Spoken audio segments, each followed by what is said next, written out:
Let me ask you something that I suspect you already know the answer to, even if you've never said it out loud.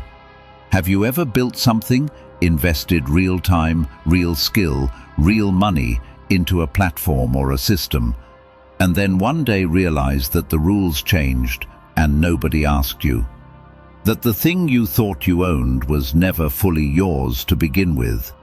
I want you to sit with that for a second, because that feeling is not a glitch in your experience. That feeling is a message. A few years ago, I was talking to a developer friend of mine.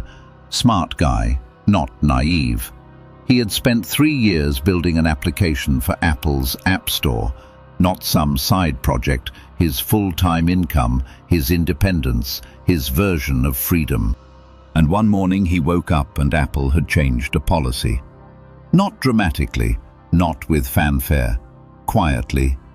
A small percentage adjustment in commission structure, a slight change in review guidelines, and the business model he had built around that platform was suddenly operating in a different world than the one he had designed it for. He called me, and the first thing he said was not anger, it was confusion, because he had done everything right. He had followed the rules, he had built something real, and none of that protected him. That conversation is what this video is about. Not just about Apple, not just about developers, about you, about the systems you operate inside, and about how the game actually works when nobody is watching. By the end of this, you won't just know something new, you'll think differently. And once you do, you cannot unthink it. Here is the thing that is going to sound wrong to you at first. The most dangerous systems are not the ones that restrict you openly. They are the ones that make you feel free while they extract value from your participation. That is the counterintuitive truth sitting at the center of Apple's relationship with every developer who has ever submitted an application to its platform. Most people look at the App Store and see opportunity. They see distribution, they see reach, they see hundreds of millions of potential customers. And they are not wrong. But they are only seeing half the picture, and the half they are missing is the half that matters most when things get difficult. Wait, stop for a moment. The App Store is not a marketplace, it is a jurisdiction. There is a difference, and the difference is enormous. A marketplace connects buyers and sellers. A jurisdiction sets the law. When you build inside Apple's ecosystem, you are not renting a booth at a trade fair. You are becoming a subject operating inside a sovereign digital territory. Apple writes the laws. Apple enforces the laws. Apple benefits from the commerce that flows through those laws. And Leonardo da Vinci, who understood more about architecture and systems than most modern strategists have even begun to approach, warned us in his notebooks that the structure of any system reveals the intention of its builders. Look at what Apple built, not what Apple says, and the intention becomes unmistakable. I learned this not from a textbook, but from watching people I respected make expensive mistakes. Not reckless people, careful, intelligent, dedicated people who believed that excellence and compliance would be enough to protect them. I also learned it from reading a book that fundamentally changed how I understood power. Robert Greene's The 48 Laws of Power. Law 1, if you have not read it, says this: never outshine the master. What Greene understood, and what Apple has institutionalized, is that the person who controls access controls everything downstream of that access. Now let me give you an example that I think will make this land in a way that arguments cannot. Imagine you are a craftsman in medieval Europe. You are skilled. You have spent years perfecting your work. But to sell your work, you must operate within the guild. The guild does not just set prices. It sets standards. It controls who can train apprentices. It determines who gets access to the best contracts, and it takes a percentage of everything you earn. And here is the part that matters. The guild is not evil. It provides real value. It creates standards. It builds trust with buyers. It gives craftsmen a structure within which to operate. But the craftsman who mistakes the guild for a neutral party, who believes the guild's interests and his interests are aligned, that craftsman is the one who gets surprised when the guild changes the rules. Apple is the guild. The App Store is the guild hall. The 30% commission is the guild tax. And every developer who builds inside that ecosystem is the craftsman. This is not a conspiracy. This is architecture. It was designed this way. The design itself is the message. Now here is the identity question I want you to sit with, because it matters. Are you someone who builds inside systems and accepts their terms as fixed? Or are you someone who understands the terms first, negotiates with your eyes open, and never mistakes access for ownership? Comment below right now 1 or 2 words. What comes up for you? Is it clarity, recognition, something else? I want to know. And if you are watching this because questions like these matter to you, because you are serious about understanding how power actually works, not how we are told it works, this channel is built for men like you. Subscribe not because I asked you to, but because you recognize that you are the kind of person who goes deeper. That is the community here. Let me bring you back to my developer friend for a moment, because his story does not end with confusion.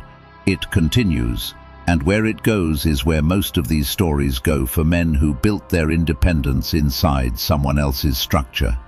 He adapted, he rebuilt, he found workarounds, and for a while, those workarounds worked. But the deeper issue was never the commission percentage. The deeper issue was that his entire strategic position was built inside a system whose incentives were fundamentally misaligned with his own. This is where most people fail to go. They see the immediate problem, the policy change, the fee increase, the rejected app, and they try to solve that problem. But the problem they are solving is a symptom. Machiavelli, in The Prince, made this precise distinction. He wrote that men err most when they treat symptoms as causes. He warned that the ruler who does not understand the structural source of a conflict will solve it temporarily and face it permanently. Sound familiar? Every time you solved the immediate problem with your platform, your employer, your financial institution, did you solve the cause or did you solve the symptom? Here is the cross-domain version of this. Think about a physician who builds an independent practice inside a hospital system. The hospital provides infrastructure, access, patient flow. The physician believes she is building something, and in a meaningful sense she is. But the hospital sets billing codes, controls patient referrals, and determines what equipment she can use. The day the hospital changes its policies, her business is reshaped by a decision she was not part of. This is not a technology story. This is not a developer story. This is a structural story, and it plays out across industries, across careers, across lives. Da Vinci understood something about this that few people in his era articulated as clearly. He wrote about the relationship between the patron and the artist, and he recognized that no matter how transcendent your skill, the person who controls access to your audience holds real leverage over you. He spent decades navigating relationships with patrons, with Ludovico Sforza, with the church, with various courts. Not because he lacked independence, but because he understood that independence must be built through understanding structure, not ignoring it. Imagine a man. He is 42. He has done everything right by conventional standards.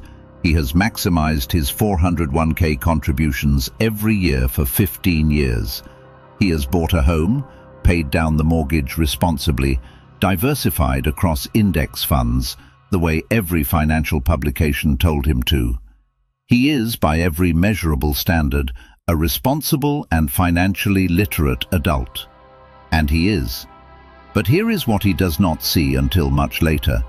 Every one of those decisions, the 401k, the mortgage interest deduction, the index fund structure, was optimized not primarily for his wealth building, but for the wealth building of the institutions managing those vehicles. The fund company collects fees whether he wins or loses. The government defers his taxes now, so it can collect more later when his income in retirement changes the calculation. The bank that holds his mortgage collected interest heavily weighted to the front years when he was least likely to refinance. He followed the rules. He did the responsible thing. And the system, as designed, extracted maximum value from his compliance. Machiavelli would not have been surprised. He wrote that institutions create virtue in their subjects that serves the institution's survival, not the subject's flourishing. The man is not a fool. He was navigating a system whose incentives he never stopped to examine.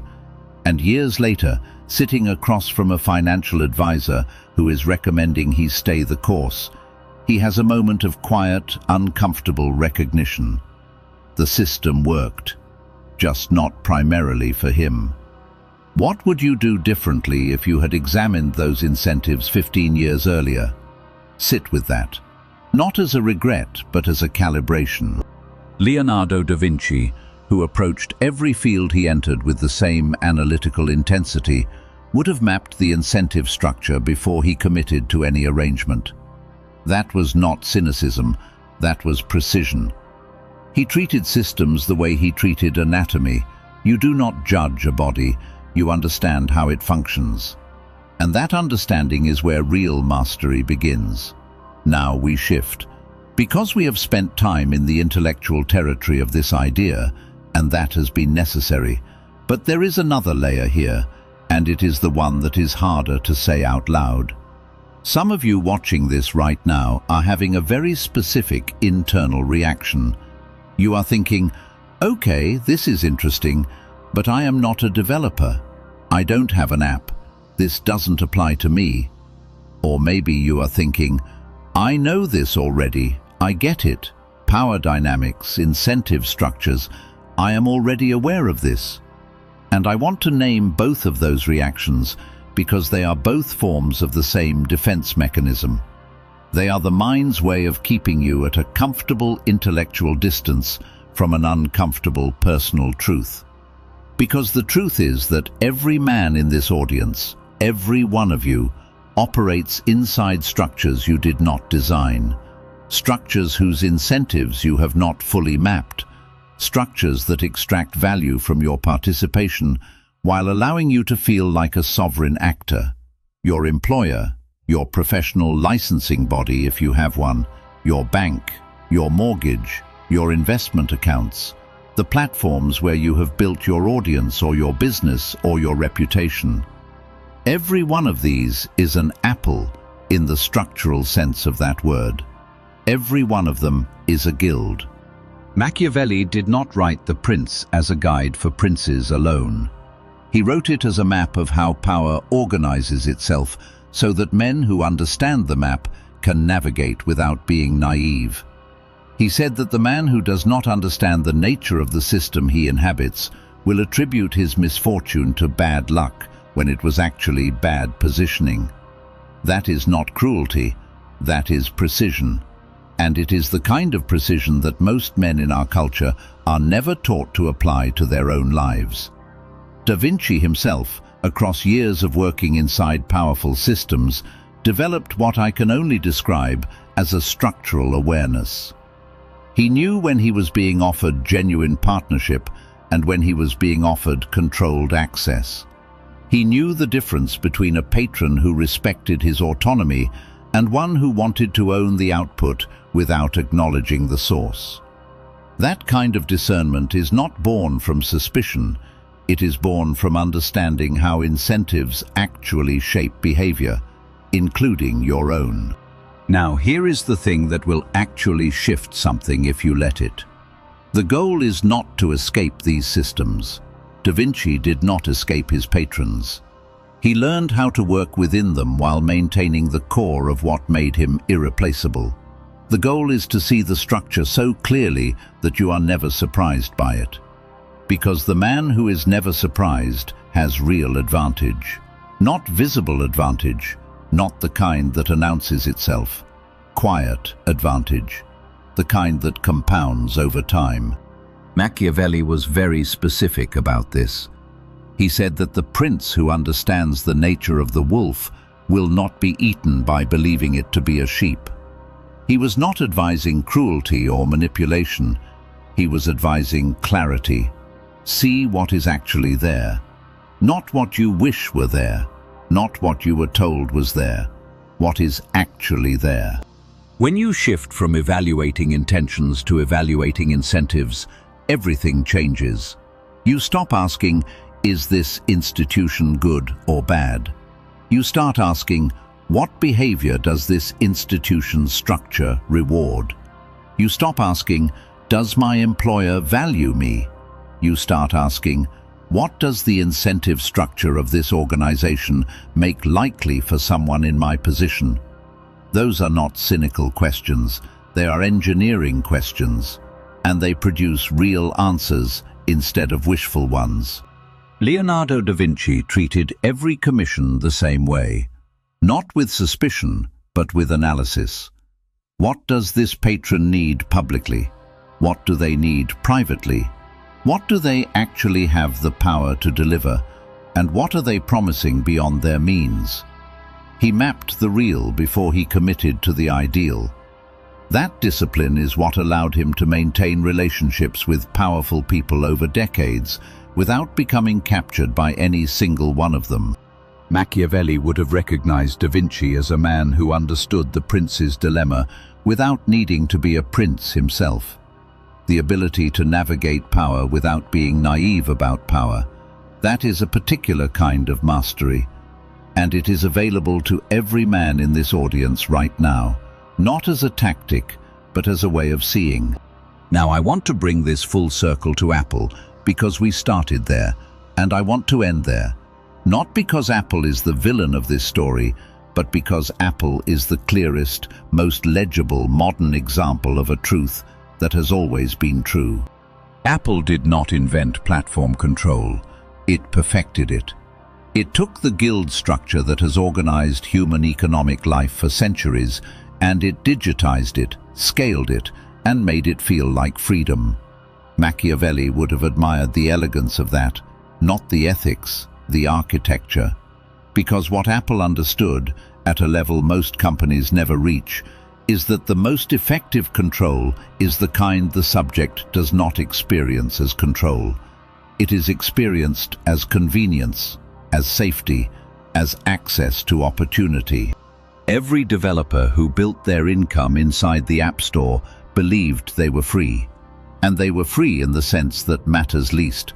They were free to choose their product, their design, their marketing. But they were not free in the sense that matters most. They did not control the terms under which their labor and their investment would be rewarded. Apple held that. Apple always held that. Da Vinci, who spent much of his life under the patronage of powerful men, understood this exact dynamic. He wrote, and I am paraphrasing from his notebooks here, that the man who gives his work to a single patron has given not just his work, but his future. He understood that diversification of patronage was not just a financial strategy, it was a sovereignty strategy. And that is the principle that applies to you, regardless of whether you are a developer, a physician, an attorney, a business owner, a corporate professional, or an investor. The question is never whether you are inside a system. You are always inside a system. The question is whether you understand the system clearly enough to protect your position within it, and whether your position is diverse enough that no single system can change the terms of your life unilaterally. Machiavelli said it simply. He who depends on a single fortress depends on a single mercy. Build more than one. Here is where I want to leave you. And I want to be precise about this because I think the temptation after a video like this is to treat it as a call to cynicism or paranoia. That would be the wrong lesson. The lesson is this. Examining incentives is not the same as distrusting people. It is the opposite of paranoia, because paranoia is irrational fear, and this is rational clarity. The man who understands the incentive structure of every system he participates in is not suspicious of everyone. He is clear about everyone. And that clarity is the foundation of real, durable, quiet power. Machiavelli wrote that the lion cannot protect himself from traps, and the fox cannot defend himself from wolves. One who is only a lion or only a fox is always vulnerable. The man who can be both, who can navigate with intelligence and endure with strength, that man is genuinely difficult to maneuver. Not because he is aggressive, because he sees clearly. Da Vinci was that man. Not a prince, not a soldier, not a merchant. An observer so precise in his understanding of how things actually work that he moved through systems without being consumed by them. Across 5 decades of navigating patronage, political upheaval, institutional competition, and personal setback, he maintained not just his output, but his perspective. That is the deeper achievement. The work is the evidence. The perspective is the engine. Let's leave this unfinished for now. I'm ending this without closing everything, and I'm doing that deliberately. There is a question beneath everything we've discussed that I haven't answered. It's the one that matters most for you personally. If the systems you operate inside were examined at the level we've been talking about, where do your incentives align with the systems, and where do they quietly diverge? Not in theory, specifically, your career structure, your investments, your professional relationships, your platform dependencies. Where are you the craftsman who assumes the guild is neutral? You don't need to say it out loud. But if you're honest, and men who watch things like this usually are, you already know at least one place where the answer isn't what you'd want it to be. Machiavelli said a man who hasn't examined his dependencies hasn't begun to understand his freedom. That's where this really lives. Not in Apple, in you, in the system shaping your financial and professional life, and whether you're navigating them with your eyes open. And that's all for today. If this video sharpens your awareness, continue with the next video. It will take the structure further. Support the channel by liking, sharing, and subscribing if this way of thinking aligns with you. Stay precise, stay clear, and never let any system mistake your participation for its ownership of you.